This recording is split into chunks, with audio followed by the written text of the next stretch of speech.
Now, I know you've spoken about the involvement of the Masonic Lodge or some members of the Masonic Lodge involved in, or being allegations towards them of being perpetrators of ritual abuse. Can you talk about how you first received this information? Well, early on in my research, when people were coming forward with accounts, some accounts appeared about deviant Freemasons. That is to say, some of the people making allegations were indicating that their fathers had been Freemasons, and that somehow their alleged abuse they thought was connected with the lodge or Freemasons. Occasionally, abuse accounts, if they were true, and I can't say that they were definitively, but if they were true, seem to have occurred inside Masonic lodges and so on. I was really quite perplexed by the appearance of Freemasonry in a fairly significant number of accounts. That is to say, I was not getting any allegations about other kind of philanthropic or civic groups. I was not getting accounts about Kiwanis or Lions Club or Knights of Columbus or Rotarians or whatnot. It was only deviant allegations about deviants involving Freemasons, sometimes in Masonic lodges. And my sense all along is that even if some of these allegations are true, ordinary Masons would be appalled at the material that I was hearing. But nonetheless, I was faced with a dilemma of trying to make sense out of what I was hearing. So I undertook an investigation of Freemasonry. I had already published an encyclopedia about Freemasonry several years earlier in the second edition of the Canadian Encyclopedia. So I had some background.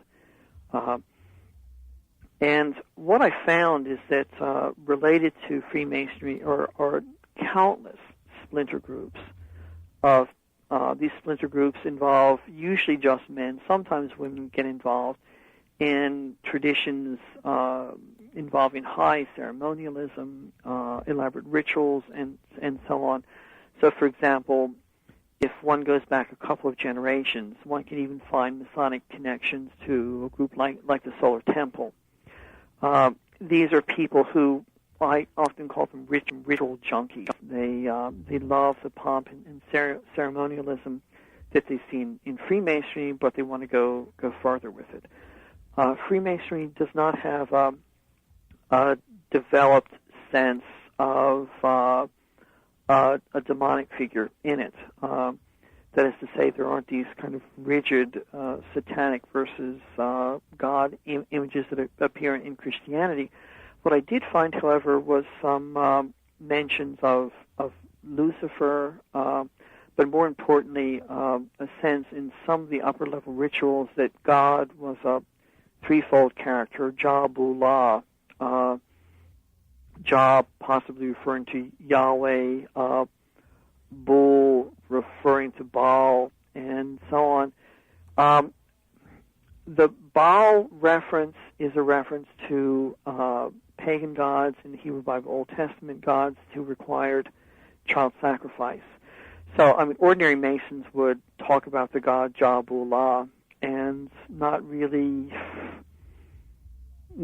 think too much about what they were saying, but it was plausible to me that Masonic deviants, these people I call ritual junkies, might see that in this God figure you combine both good and evil. You combine a higher God with a God who required child sacrifice. And so as part of my attempts to come up with a plausibility structure for why deviant Freemasons may be involved in these kind of allegations, I found a point of entry, you might say, in theology that would allow deviant practitioners to develop abusive rituals in the context of what they thought could be worship to a higher God. Now, the people making allegations against certain of these deviant Freemasons, do you have a sense of what positions they held within the Masonic Lodge organization, whether they were lower ranking or higher ranking Masons? I don't know for sure. I know that some of the people against whom allegations had been made, never proven, seem to be fairly high-ranking members. I also know that some ordinary members hear these allegations and they're in disbelief. These Masons see these allegations as being just part of a long tradition of persecution against Freemasonry because of secrecy and so on. Well, that's certainly not my intent. I have no axe to grind with Freemasonry. And once I got challenged on the Masonic issues, I started finding out that there are people right around North America who have also made allegations that they have been ritually abused by Freemasons. There are a number of organizations based in the States that specifically insist that deviant Freemasons had abused them. Indeed, in Canada, there's one organization whose leader is absolutely convinced that she's the survivor of deviant Masonic abuse. So when I was able to see that the accounts that I was getting were part of a large context, a large North American context, it became even more intriguing to me about the kind of specific allegations I had been receiving. Now, as you said, the Masonic Lodge has had a long history of being persecuted. Is there any indication that the allegations made against them may be part of some kind of propaganda campaign against the Masonic Lodge? I'm very wary of information, so-called information, that comes out of conservative Christian contexts. That is to say, a number of conservative Christians see Freemasonry as being involved in forms of the occult and devil worship. So organizations that are related to these conservative groups and the information they put out are highly suspect. So I do my best to stay away from that kind of information. I don't get the sense, though, from most of my informants that they have these kind of axes to grind about Freemasonry. I mean, they don't seem to be involved in these conservative Christian contexts. Many of them, I think most of them, have no interpretive context to place their own memories about the Freemasons. For them, they feel extremely isolated with these kind of accounts. They have no sense that other people in different parts of North America have made similar kinds of allegations. So I cannot place most of the accounts that I've received in a context of some sort of vengeance against the Masons. Do you feel that the people you come in contact with making allegations have any kind of knowledge of what Freemasonry is about? I certainly don't get that sense from people. Again, these are for the most part women, and as you know, women are excluded from Masonic ritual and practice. So it wouldn't be impossible for them to gain internal knowledge about Masonic rituals, but it takes some work. You have to go out and actively seek the information. So I just don't get any sense that these people have a vendetta, or at least most of the people have any kind of vendetta against Freemasonry. Now, within the accounts coming from the survivors, do you get the sense that what they're telling you is in terms of the ritual, specifically Masonic? Are there specific Masonic elements to the rituals themselves that come forth?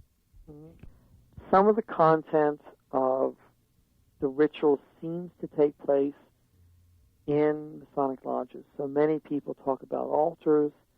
Some people talk about black and white floors. Some people talk about pillars in the ceremonial area, and so on. You know, I've had some people who have these memories and try to get a context for them, and because their fathers were Masons, will actually try to get into Masonic lodges so they can look at them and see if the lodges have any semblance, similarity to what they're recalling. Again, ordinary Masons would be appalled at these kind of things. I have absolutely no indication that any ordinary Masonic rituals involve anything even close to child abuse. It's in the the deviance inside Freemasonry, and possibly some of these splinter groups that hold the most concern for me. It's entirely plausible for me to imagine, for example, that deviant Freemasons would pull some material from some of the extremist writings of Aleister Crowley, or take some of Crowley's statements about children and sex literally, or some of Crowley's statements about child sacrifice or human sacrifice, and take them literally and build rituals around them. The Crowleyites insist that Crowley was talking metaphorically, but if it's written down, any tradition is going to have fundamentalists and literalists, people who read it and think it's true and then act upon it. And, I have some friends, not close friends, who are Masons, and, this stuff just seems to be wholly outside of their experience. But I've got repeated accounts, and there are accounts similar to the ones that I've gotten right across North America.